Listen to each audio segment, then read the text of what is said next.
Hey Keith, I was thinking it would be best for us to get a divorce. What, Alysa? What's going on? You haven't been home for 2 nights and now this? What happened? What's with that attitude? You lost your job and can't support me anymore. So I thought I'd do you the favor of staying at my parents' house to save some money for a while. And now you're acting like I'm the bad guy here? Seriously, grow up. That again. Come on, Alysa. You never gave me a chance to explain to you why I'm unemployed right now. Your company went bankrupt, right? I already know all about it. That's not the problem here. The problem came after that. You were all like, my friend invited me to come work at his company. Like, for real? Well, congratulations. You used your connections to get ahead. Whoop-de-doo. Glad you're working out your privilege. Okay, that's not fair. Just because I happen to have an in at that company doesn't mean I'm doing anything underhanded. And yeah, it all started when my last company went bankrupt, you're right. But while I was looking for a new job, my friend just so happened to be starting up his own company. He asked me to help him out, and I agreed, that's all. How does that change the fact that you're nothing but a nepo baby? For crying out loud, Alysa. This sort of thing happens all the time. I'm not a nepo baby. Do you even know what that term means? I'll have you know that the reason my friend asked me to help him get his company going was because he knew what a skilled businessman I am. I didn't do anything wrong. That's not nepotism. That's meritocracy. I'm tired of this conversation. I'm going to bed. Good night. Alysa, wait. Talk to me.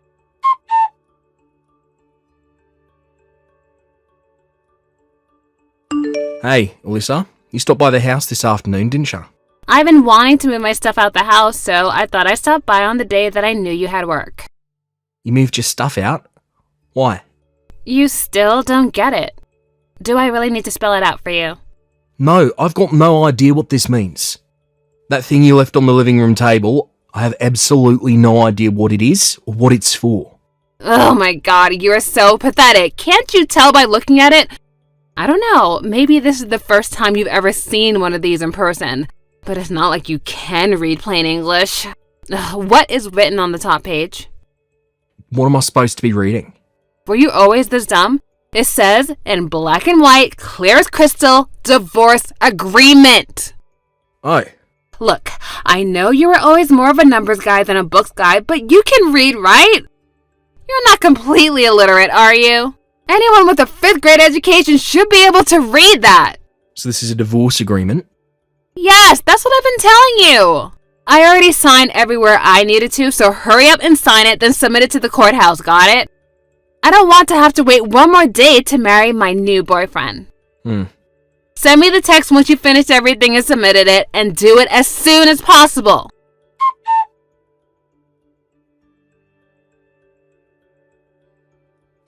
Hi, Eugene. Sorry to bother you so early in the morning. You got a minute?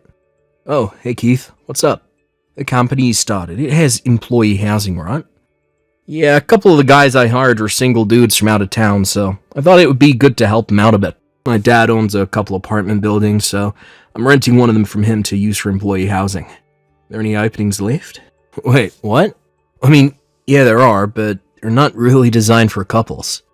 Yeah, about that. I'm not going to be in a couple for very much longer, it seems. Huh? Hold on, are you saying you're getting divorced? Yep. What the? You've barely been married for what, 2 years now? What in the world happened between you? It's kinda hard to explain. Is it about you losing your job after the last company went bankrupt? I guess that could cause some relationship strain. Well, it's not really the main cause, but you could say that it was the first domino in the chain. Did you tell her that I'm hiring you to work at my company? Maybe that would reassure her. Yeah, I did. And it actually just made matters worse. I'm very confused.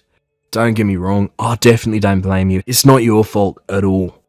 She said that because you're my friend, that me getting hired into your company makes me a nepo baby. A nepo baby. As far as I'm concerned, you're the most qualified person for the job I can think of. That's why I hired you. Yeah, I know that. And I'm incredibly grateful. I'm excited about it too. This is going to be a really challenging and rewarding position for me. Okay, well, it makes me feel a lot better to hear you say that. You're going to be making a decent amount more than you were at your old job, so I don't see any reason for your wife to be anything but ecstatic. I'm sorry I had to drag you into my personal affairs. I just thought that you deserved to find out sooner rather than later. I don't know what her problem is with getting hired through connections, but she was really ticked off when I told her. And that bizarre prejudice of hers is the sole reason our relationship has turned to complete chaos these last few days. Sorry to hear about that, man. But come to find out, there's actually a much bigger issue at play. Yeah?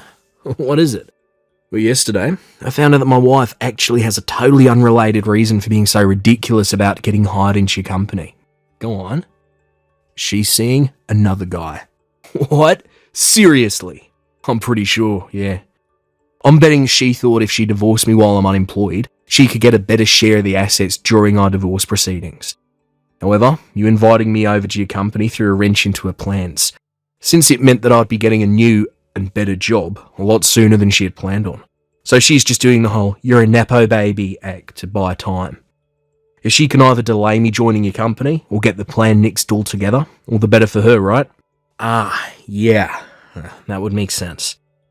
I suppose the next step for you is to get a lawyer and talk about the divorce with him. Or maybe you should look into your wife's boyfriend. You could hire a private detective to look into him so you can really sock it to your wife in court. Actually, I can skip that step. I've already figured out who her boyfriend is. His name, where he lives, everything.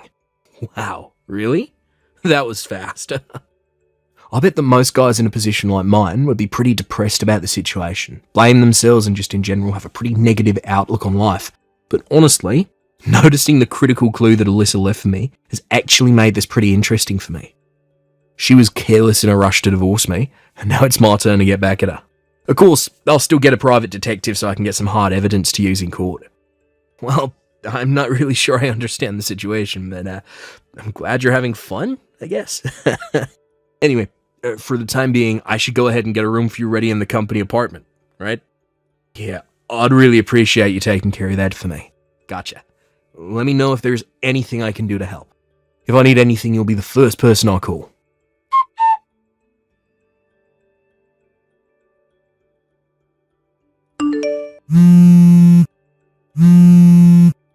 Keith, what is going on? What is this? I got this massive stack of papers from you in the mail today, and it says that you're suing me? Oh, you better explain yourself. And if anything, I should be the one suing you. I'm glad to hear the papers arrived already. Thanks for letting me know you got them. Should have been laid out clearly in the documents. Didn't you read them? I'm suing you for your infidelity. What? Excuse me? Infidelity? I was never unfaithful to you. You had better have some solid evidence to back up such an outrageous claim. Oh, you want evidence? Uh-huh, yeah, I knew it. You don't have nothing to prove that I did anything. That's not it. I just thought it would be obvious from the massive stack of documents I sent you that I have more than enough evidence to convince a jury that you cheated on me. Well then, show me the evidence! Either put up or shut up! Okay, fine. Scroll up. Scroll up? What do you mean? I guess you really didn't realise it, huh? Like I said, scroll up in this chat window to the day you moved all your stuff out the house and read your messages again. Alright, you were the one who told me about your boyfriend. Hold on a second.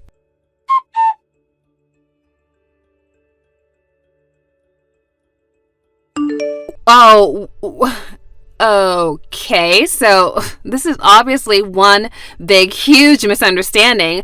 That was a mistake. I misspoke, that's all. I was just so tired that day that I got confused. I don't actually have a boyfriend. Man, you really missed it big time, huh? I mean, you didn't even think to ask me first? I could have explained all of that to you and saved you all of this trouble. I mean, you really are so dense. But don't worry, I still plan on divorcing you, so go ahead and turn that divorce agreement into the courthouse as soon as possible, okay? Oh, and try not to get lost along the way. Yeah. About that divorce agreement. You actually left your application for a marriage certificate by mistake. What? Yeah, and you filled it out completely too. Your name is on the wife line, and on the husband line is none other than your boyfriend's name. How is Mike these days? Wait, no, that can't be! That marriage certificate is in the folder I have in my desk drawer, and I distinctly remember putting it in there. If you're so confident, why don't you go ahead and check to see if it's in the folder right now?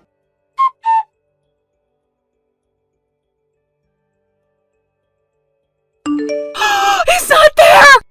That's impossible though! When Mike gave that to me, I thought that I should be really careful not to lose it, so I put it in that folder right away.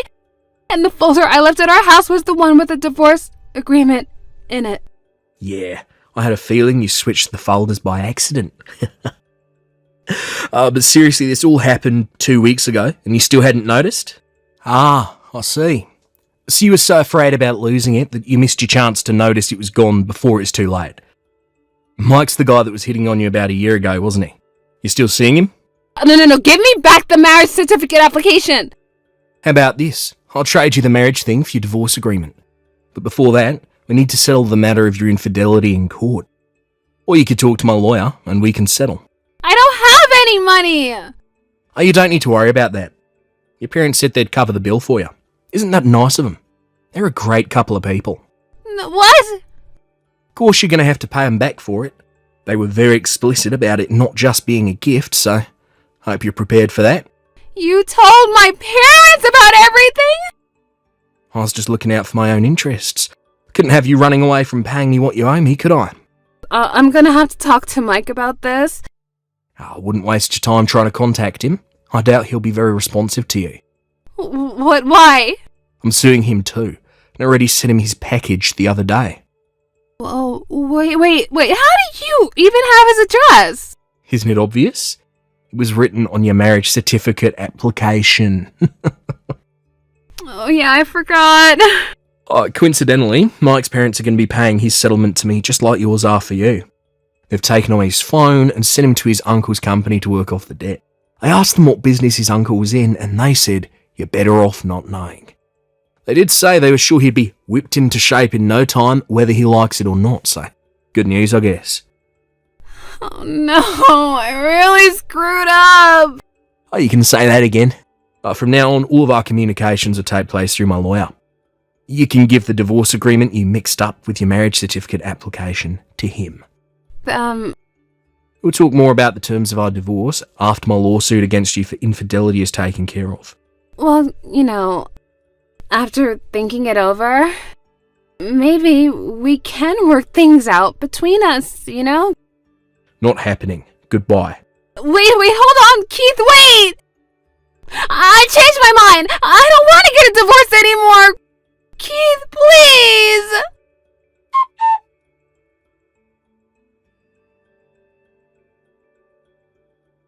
Alysa had been desperate to leave me and marry Mike for quite some time. It seemed like she thought that divorcing me while I was unemployed would allow her to get away scot-free. But after she blew up her own plan with one of the biggest switch-ups I've ever seen, combined with learning that she would never be able to see her dear Mike ever again, she hit rock bottom. She tried confronting me at the house that we used to live in together, but unfortunately for her, I'd already moved out.